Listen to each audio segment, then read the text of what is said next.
사무엘 왕은 불순종하고 회개의 기회가 주어졌음에도 불구하고 회개를 하지 않아서 결국은 회복될 기회를 놓치고 하나님께는 버림을 받게 됩니다.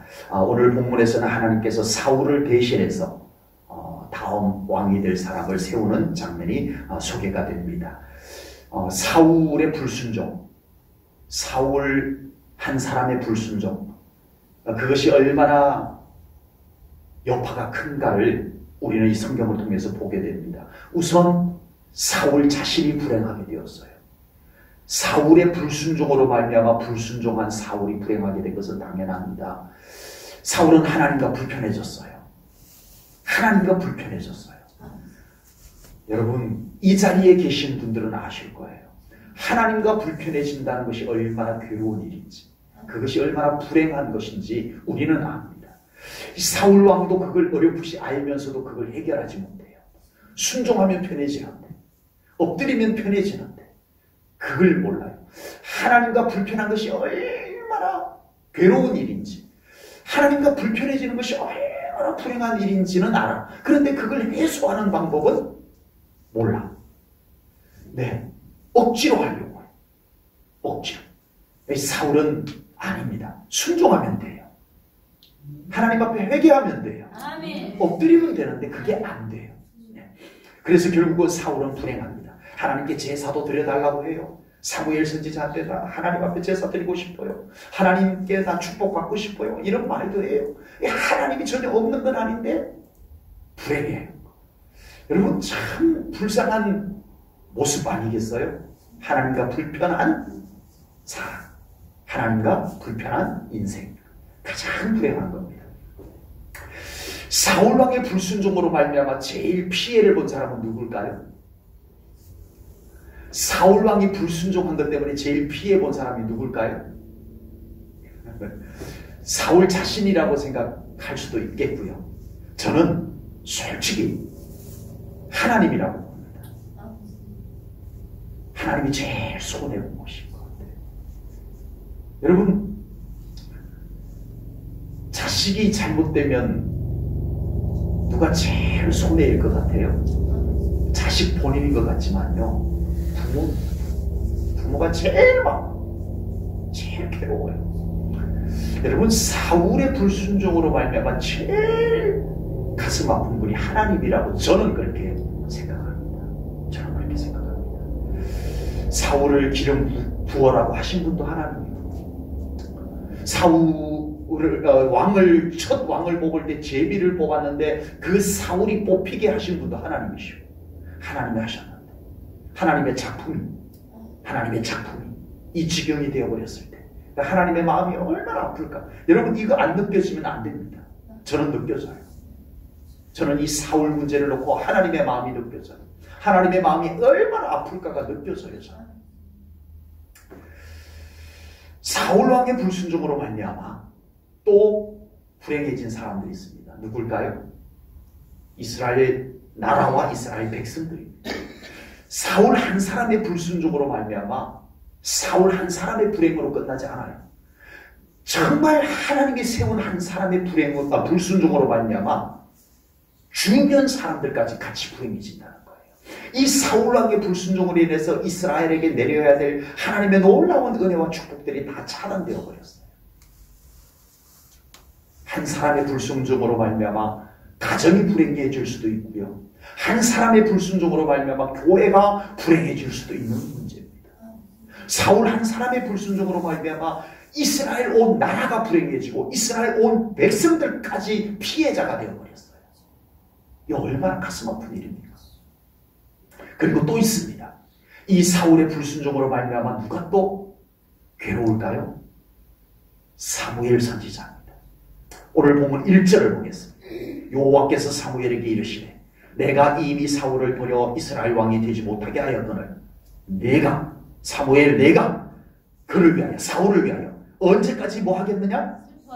사무엘 선지자야, 너 언제까지 그 내가 버린 자 때문에 그렇게 슬퍼하고 있을 거냐? 지금 사무엘이요, 이 사울 왕 때문에 슬픔에 잠겨 있다는 얘기예요. 이 사무엘 선지자가 완전히 사울 왕의 불순종 때문에 낙심을 하고 막 속상하고 괴로워가지고 슬픔에 잠겨있는데 하나님이 와서 달래주는 겁니다. 사무엘아, 이제 잊어버려. 이렇게 달래주는 모습이 나오는 거예요. 하나님의 자녀가 하나님의 뜻대로 살지 못하면 목회자의 마음이 참 괴롭습니다. 마치 목회자의 잘못이냐. 제가 목회를 잘못해서 그런 것 같이 느껴져서 하나님 앞에 죄송한 마음을 가눌 길이 없습니다. 참 많이 괴롭습니다. 제가 우리 지방의 시취위원입니다. 제가 꽤 오래전에 지방회장은 당연직으로 시취위원으로 들어가서 그때 시취위원을 했을 때 목사 시취를 했는데 교회에서 이 사람에게 목사 안수를 주기 위해서 자격을 좀 확인해 주십시오. 지방에다가 요청을 해요. 그러면 이제 서류를 보고 또 만나서 해서 이제 이 사람이 목사가 될 수 있겠구나 해서 합격을 지방의 시취위원회에서 합격을 하면 이제 목사 안수를 주게 돼요. 그렇게 해서 합격이 되어서 목사가 된 분이 계세요. 그런데 그때 제가 그 사람 목사 시취를 했어요. 근데 지금 목회를 안 해요.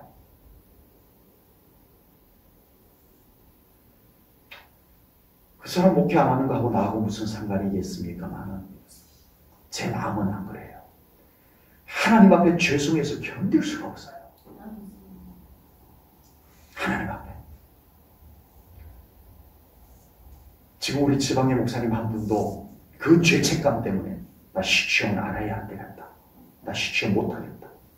나 같은 사람이 어떻게 감히 하겠느냐. 이런 분도 계세요. 정말 목회하겠다고 다짐해서 질문하고 나누고 해서 세웠는데 목사 안수 받고 난 뒤부터 목회를 엉망으로 해가지고 지방에서 계속 안 좋은 소식이 들려와요. 굉장히 제 마음이 불편했어요. 그 사람 우리 교회 부목사님도 아닌데 제가 마음 불편할 때가 있어요. 그런데 제가 시취를 했던 사람이라 너무 괴로워요. 너무 괴로워요. 너무 불편해요. 무엇보다 하나님 앞에 너무 죄송해요. 지금 사무엘 선지자의 심정이 바로 그런 것이 아닐까 싶습니다. 사무엘 선지자가 사울 왕에게 기름을 부었어요. 사무엘 선지자가 주도를 해가지고 제비를 뽑아서 사울이 뽑혀서 왕으로 세워졌어요. 여러분, 우리가 온전한 믿음으로 살아가지 못하게 되면 목회자의 마음이 어떠한지 알아달라고 제가 이 말씀 드리는 게 아닙니다. 그렇게 중요하지 않습니다. 제 마음 아픈 거, 제 마음 괴로운 거 그냥 제가 쥐고 가면 돼요. 그런데 저의 마음이 이만큼 괴롭고 아픈데 우리 하나님의 마음이 어떨까? 이것이 느껴져서 견딜 수 없습니다. 이것 때문에 제가 견딜 수 없습니다. 제 마음 괴로운 건 지고 가겠어요. 그런데 정말 제가 목회를 잘못해서 그런가? 우리 하나님 앞에 죄송해서 견딜 수 없어 하는 그것을 저는 너무 힘듭니다. 반대로 한 사람의 순종으로 인해서 모두가 기뻐할 수 있습니다. 아멘. 아멘. 예수님께서는 십자가 죽음이라는 순종을 이루셔서 예수님께서 온 인류의 구주가 되어주셨습니다. 예수님의 그 순종을 통해서 온 인류가 구원받을 수 있게 되었습니다. 아멘. 예수님의 그 순종으로 인해서 하나님 아버지께서 영광을 받으시게 되었습니다. 아멘. 우리 제1전원교회 성도님들의 순종을 통해서 무엇보다 여러분이 행복한 신앙생활 되시기 바랍니다. 아멘. 정말 그렇게 해야 돼요. 아멘. 행복한 신앙생활 어떻게 이루어져요? 하나님 앞에 순종할 때 이루어집니다. 아멘. 딴 데서 찾지 마세요. 다 나에게 맞춰줄 때 행복하다고 생각하지 마세요. 신앙생활은 그렇지 않아요. 신앙생활은 내가 하나님께 순종할 때 행복해져요. 그렇게 아멘. 믿으세요? 아멘. 우리 많은 그리스도인들의 착각은 반대예요. 교회가 나에게 맞춰주고 온 성도들이 나에게 맞춰주고 목사님이 나에게 맞춰줄 때 나는 행복한 신앙생활 할 것 같지만 아닙니다. 절대 아닙니다. 끊임없는 요구를 하기 때문에 불행해요. 요만큼 사람인데 어떻게 완벽하게 맞춰주겠어요? 요만큼 안 맞으면 그때 이미 불행한 거예요. 그런데 순종할 줄 아는 믿음의 사람은요 늘 행복합니다. 아멘. 이것도 순종하고 저것도 순종하고 순종하면 돼. 이 신앙생활이 가장 행복한 신앙생활인 줄로 믿습니다. 아멘. 우리 제1전원교회 성도님들의 순종을 통해서 하나님께서 기뻐하실 줄로 믿습니다. 아멘. 그리고 여러분 또 중요한 게 하나 있는데요. 한 사람의 그 교회 안에 한 사람의 신실한 순종이 있으면요 온 성도들이 같이 기뻐집니다. 아멘. 진짜예요. 한 사람의 불순종에 온 이스라엘 나라를 불행으로 몰아갔던 것과는 반대로 한 사람의 신실한 믿음에 순종하는 사람이 있으면 온 교회가 평안해지고 환해지고 아멘. 온 성도들이 같이 기뻐하는 분위기가 만들어져 갑니다. 아멘. 한 사람의 순종이 그런 여파를 만들어낼 수 있다는 아멘. 겁니다. 하나님께서 사무엘 선지자를 베들레헴 이새의 집으로 보내셨습니다. 그러나 사무엘 선지자는 이새의 집으로 가기를 두려워합니다. 왜요? 들켰다가는 사울 왕이 죽인다는 거죠. 사울이 처음 왕이 되었을 때 사무엘 선지자가 사울 왕에게 전한 메시지가 있어요. 그 메시지가 우리가 이 수요 예배 때 나누었던 내용인데 짤막하게 얘기하자면 사울 당신이 지금 왕이 되었지만 절대 잊어버리지 말아야 될 것은 당신 위에 왕이 있습니다. 이거였어요. 당신이 이 나라의 최고 우두머리로 세워지지만 잊지 마세요. 당신 머리 위에 만왕의 왕이신 하나님께서 계십니다. 이거 잊어버리면 안 됩니다. 이게 사울이 처음 왕이 되었을 때 사무엘 선지자가 그에게 전한 메시지였어요. 그런데 이 사울 왕은 잊어버렸습니다. 그 말씀대로라면 사울을 왕으로 세운 분도 하나님이시요. 사울을 왕에서 폐위시키는 것도 하나님이시요. 다른 왕을 세우는 분도 하나님이시요. 맞아요. 그런데 사울은 이제 내가 왕인데 누가 감히 왕이라고 세워져? 하나님이 세워도 안 돼. 난 그를 죽여버릴 거야. 또 다른 사람을 왕으로 세워. 나 그 세운 사람 선지자도 난 죽여버릴 거야. 사울이 지금 이렇게 변질이 됐다는 얘기입니다. 하나님의 일꾼이 가장 위험한 것은요. 하나님의 일꾼이 가장 위험한 것은 일 잘 못하는 게 아닙니다. 하나님의 일꾼이 가장 위험한 것은 자기 위에 이 일을 맡긴 주인 하나님이 계시다는 것을 깜빡 잊어버리는 순간 하나님의 일꾼은 가장 위험한 일꾼이 되어집니다.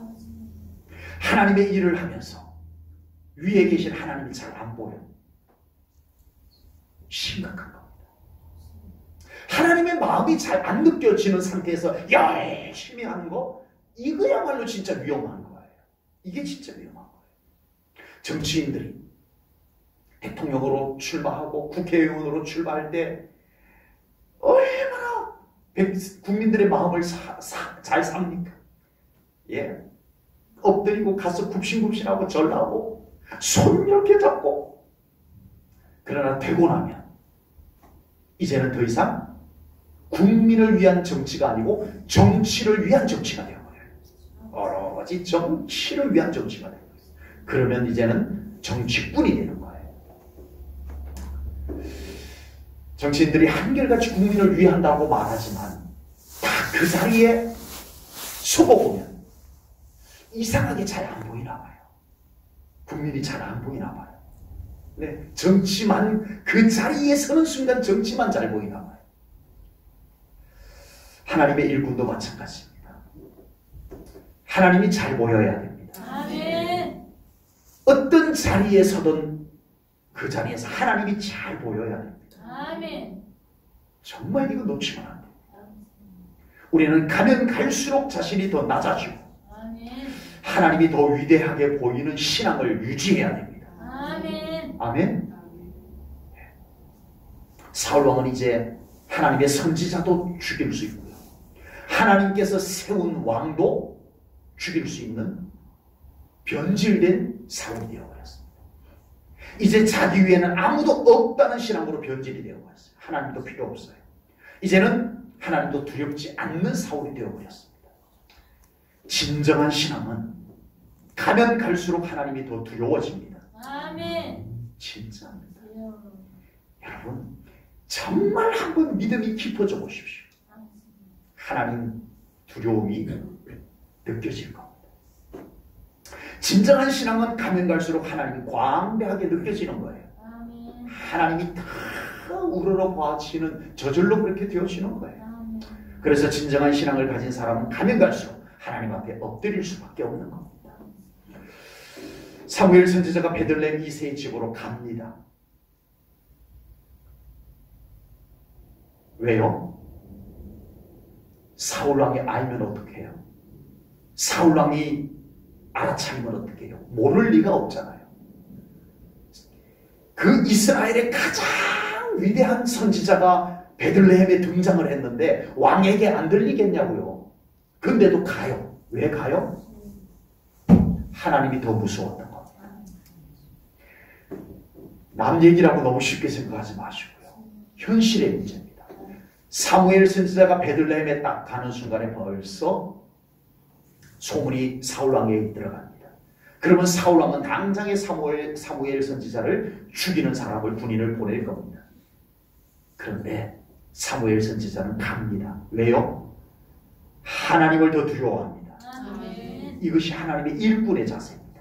아멘. 여러분 우리가 하나님의 일 하다가 얼마나 문제가 무섭고 환경이 무섭고 사람이 무섭고 그래서 우리가 하나님의 일을 하나님 뜻대로 못할 때가 얼마나 많아요. 사무엘 선지자 사울 왕이 무서웠지만 갑니다. 하나님이 더 두려웠기 때문입니다. 우리의 신앙생활 하나님을 믿어야 돼요. 아멘. 너무 많이 들었던 말씀이세요? 우리한테는 그런 말이 필요 없는데 정말 하나님을 믿으셔야 돼요. 아멘. 하나님을 믿는다는 게 뭘까요? 말로만? 말로만? 아니요. 진정 하나님 때문에 하기 어려운 걸 할 수 있는 것. 진정 하나님 때문에 하는 것. 이게 하나님을 믿는 것. 사무엘 선지자는 하나님의 말씀에 순종해서 베들레헴 이새의 집에 도착을 합니다. 사무엘 선지자께서 베들레헴에 나타나자 베들레헴 성읍 장로님들이 사무엘 선지자에게 묻습니다. 어쩐 일로 오셨냐고. 그 내용이 본문 4절 5절 말씀에 나옵니다. 사무엘이 여호와의 말씀대로 행하여 베들레헴에 이르매 성읍 장로들이 떨며 그를 영접하여 이르되 왜 오셨나이까? 뭘 위하여 오셨나이까? 평강을 위하여 오시나이까? 이렇게 물어요. 사무엘 선지자에게. 그랬더니 5절에서 사무엘 선지자가 대답을 이렇게 합니다. 이르되 평강을 위함이니라. 사무엘 선지자여 여기 어쩐 일이십니까? 평강을 위해서 오셨습니까? 베들레헴 장로들이 그렇게 물었어요. 그러자 사무엘 선지자가 맞아 평강을 위해서 왔느니라 이렇게 대답을 했어요. 여러분 사무엘 선지자가 평강을 위해서 온 건 맞아요? 아니에요? 여러분들은 왜 왔는지 아시니까 대답해 보세요. 평강을 위해서 온 건 맞아요? 아니에요? 맞아요? 한번 제 얘기를 들어보고 맞다고 하십시오. 사무엘 선지자가 베들레헴에 와서 드디어 다윗에게 기름을 붓습니다. 다윗에게 기름을 붓는 순간부터 다윗은 이제는 도망자가 되어야 됩니다. 이 베들레헴 땅에는 사울 왕의 행패에 의해 가지고 정말 많은 어려운 일들이 생깁니다. 나라에 이제는 사울 왕이요. 이제부터는 이 사무엘 선지자가 베들레헴에 와서 다윗에게 기름을 붓고 난 뒤부터는요. 사울 왕이 이제는 외부의 적들과 전쟁을 하지 않습니다. 이제는 오로지 다윗을 죽이기 위해서 다윗 도와준 사람들 다 그 동네를 완전히 몰살시켜버리고요. 이런 짓을 합니다. 자, 다시 여쭤보겠습니다. 베들레헴 성읍의 장로들이 사무엘 선지자에게 선지자 여기 어인 일로 오셨습니까? 평강을 위해서 오셨습니까? 하고 물었어요. 그랬더니 사무엘 선지자가 평강을 위해서 왔느니라 하고 대답을 했어요. 맞아요? 틀려요? 갑자기 대답하기 곤란해지셨죠. 여러분, 평강이 뭐죠? 뭐가 평강이에요? 아무 일도 안 생기고 고요하면 평강이에요? 그런 평강은 공동묘지에 가만 있습니다. 아무 일도 안 생기고 고요하지만 평강은 공동묘지에만 있어요. 사람이 사는 동네에는 그런 평안이 없습니다. 베들레헴의 장로들이 물었던 평강은 별 탈 안 생기겠죠? 이 거룩한 선지자께서 이 동네에 온 일이 뭔가 심상치 않습니다. 뭐 괜히 시끄러운 일 안 생기겠죠? 이런 의미로 평강을 물었어요. 그때 사무엘 선지자가 평강 때문에 왔느니라 하고 대답한 평강은 당신들이 생각하는 그런 평안이 아니라 하나님의 뜻이 이루어지는 평강을 위해서 왔느니라 이 대답을 하는 겁니다. 그 예를 한번 신약성경에서 찾아보면요, 바울이 복음을 들고 빌립보로 갑니다. 네아폴리에 도착을 해서 데살로니가를 거쳐서 빌립보 동네로 올라갑니다. 빌립보에 갔더니 동네가 고요해요. 평온해요. 왜요? 별 탈이 없어. 그 동네는 귀신 들린 여자아이가 점을 해줘요. 사람들이 다 좋아해. 이 여자아이가 귀신에 힘입어갖고 점을 보는데 다 알아봤죠. 하고 다 알아봤죠. 그러니 사람들이 너도 나도 이 여자아이한테 와가지고 뭐 점 보는데 뭘 준다 그러죠? 네? 그 대가를 주는 걸 뭐라 그래요? 복채. 갔다 오신 분들은 복채라 그러죠. 그걸 두둑이 줘. 워낙 잘 알아맞히니까. 근데 문제가 없어요. 뭐 여자아이 귀신 들여갖고 무슨 짓을 하든 뭐 트집 잡는 사람 없어. 그런데 문제는 그 여자아이 뒤에 나쁜 어른들이 있어. 이 여자아이가 그렇게 해가지고 점을 봐가지고 돈을 벌면 이 뒤에 어른들이 그걸 다 가져가. 여자아이는 맨날 귀신에 사로잡혀갖고 점만 보고 앉았고 나쁜 어른들은 뒤에서 그 돈을 다 챙겨가. 그런데 문제가 없어. 왜요? 아무도 트집 잡는 사람이 없어. 저러면 안 되지.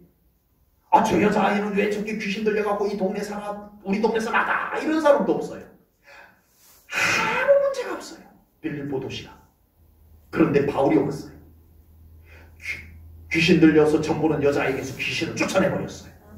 그러니 돈 버는 일이 사라지니까 이 뒤에서 나쁜 어른들이 바울을 고소해가지고 감옥에 집어넣어요.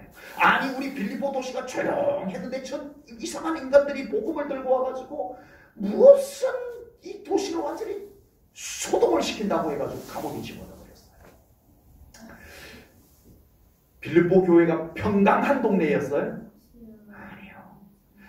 아무도 문제 삼지 않고 아무도 트집 잡는 사람이 없다고 평강해요? 아닙니다. 그 속에는 귀신이 주도권을 잡고 그 귀신과 어울려가지고 나쁜 짓을 하는 어른들이 있고 아무도 문제 삼지 않아서 그랬던 거지. 거기는 진정한 평강, 샬롬은 없었어요. 그때 바울이 와가지고 그 귀신을 쫓아내고 복음을 전하고 교회가 세워지고 믿는 자가 많아지고 역사가 일어납니다. 갑자기 빌립보 동네가 왁작지껄해졌어요. 뭘로 말미암아? 복음으로 말미암아. 이 도시가 지금 평강이 깨졌어요? 아닙니다. 하늘의 평강이 새롭게 임한 겁니다. 아멘. 여러분 뭐가 평강인 줄 아세요? 진정한 평강은 하나님이 다스리는 것입니다. 아멘. 아멘. 아멘. 교회는 평강해야 돼요. 아멘. 교회는 하나님의 다스림으로 인한 평강이 이루어져요. 아멘. 아무 탈 없는 것도 좋겠지만 아멘. 그런 평강보다는 하나님이 일하심으로 인해서 질서가 만들어지고 아멘. 아멘. 하나님이 다스리심으로 말미암아 일이 되어지는 그런 교회, 그게 평강입니다. 아멘. 우리 제1전원교회 그런 평강이 있기를 축복합니다. 아멘. 우리 성도님들의 가정에 그런 평강이 임하기를 주님의 이름으로 축복합니다. 아멘. 아무 탈 없기만을 바라지만 그러지 마시고 우리는 더 적극적으로 하나님이 우리 가정과 함께 해주세요. 아멘. 하나님이 우리 교회와 함께 해주세요. 이것을 아멘. 우리가 구해야 됩니다. 사무엘 선지자께서 이새의 집에 도착하자마자 이새가 8아들 중에 7아들을 준비를 시켜놨어요. 목욕시키고 새 옷 입히고 딱 거룩한 선지자 사무엘 선지자가 오기를 기다리고 있었는데, 선지자가 오자 큰아들부터 사무엘 선지자 앞으로 보냅니다. 사무엘 선지자가 이새의 큰아들 엘리압을 딱 보는 순간에, 와, 하나님이 이 사람이 있는 줄 알고 보냈구나 하고 기름을 얼른 들고 엘리압에게, 이새의 큰아들에게 부을 뻔했어요. 그때 하나님께서 이렇게 말씀합니다. 본문 7절입니다. 여호와께서 사무엘에게 이르시되 그의 용모와 키를 보지 말라. 내가 이미 그를 버렸노라. 내가 보는 것은 사람과 같지 아니하니 사람은 외모를 보거니와 나 여호와는 무엇을 보신다고요? 중심을 보느니라. 네. 위대한 선지자 사무엘마저도 순간 인간의 조건을 보았던 거예요. 순간 인간의 조건을 보았던 겁니다. 우리는 사람이기 때문에 인간의 조건을 볼 수밖에 없어요. 나는 안 본다 이러지만 그 거짓말이에요. 우리 사람이기 때문에 어쩔 수 없이 눈으로 다 사람의 외적 조건들을 보게 되어져 있어요. 그것이 무조건 나쁘다 아닙니다. 그것이 무조건 잘못된 것은 아니에요. 우리 믿음의 사람도 현실도 보고 외적 조건도 보고, 그건 하나님도 그것 자체를 나쁘다라고 말씀하지는 않습니다. 그러나 우리는 믿음의 사람입니다. 우리는 무엇도 봐야 돼요? 현실도 보고 겉모습도 봐야 되지만 뭐도 봐야 돼요? 우리는 영적인 안목을 갖고 봐야 됩니다. 믿음의 관점을 가지고 볼 수 있어야 돼요. 하나님의 일을 하는데 외적 조건만, 현실적 문제만 보고 인간적 계산만 가지고 하나님의 일을 다 한다? 안 돼요. 우리는 영적인 안목이 있어야 돼요. 믿음의 통찰력이 거기에 있어야 돼요.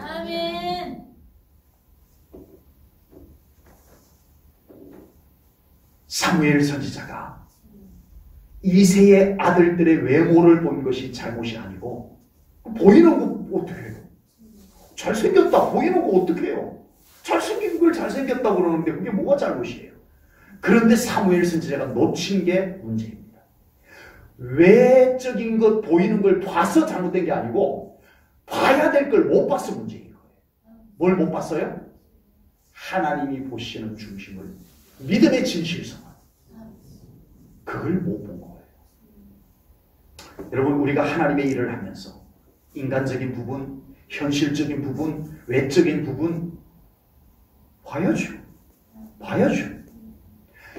문제는 그것만 가지고 하나님의 일을 하려고 하는 문제입니다. 뭐도 해야 돼요? 기도도 해야죠. 하나님의 뜻도 여쭤야죠. 하나님의 일을 하는데 기도 한 번 없이 하나님의 일을 한다? 사실은 말도 안 돼요. 이 말도 안 되는 걸 오늘날은 너무 당연하게 하고 있어요. 하나님의 거룩한 일을 하는데 기도 한 번 하지 않고 한다? 여러분, 이건 진짜 아니에요. 진짜 아니에요.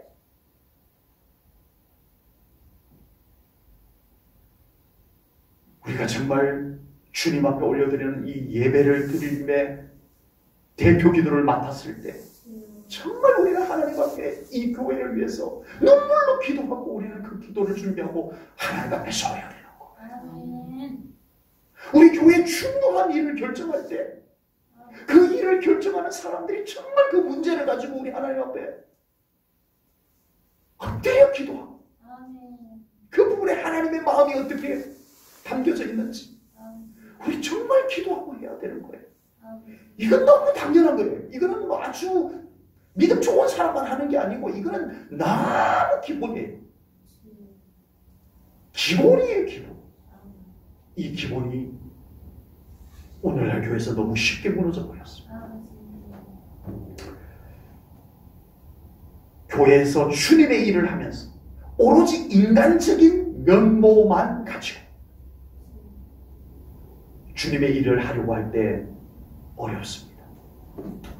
목회자는 분명히 영적인 부분을 생각하고 있는데 목회자는 분명히 이 일에 대해서 하나님의 마음을 가지고 지금 보려고 하는데 그 일을 놓고 오로지 현실적인 것만, 인간적인 것만 갖고 결정을 하려고 할 때 가장 힘들고 어렵습니다.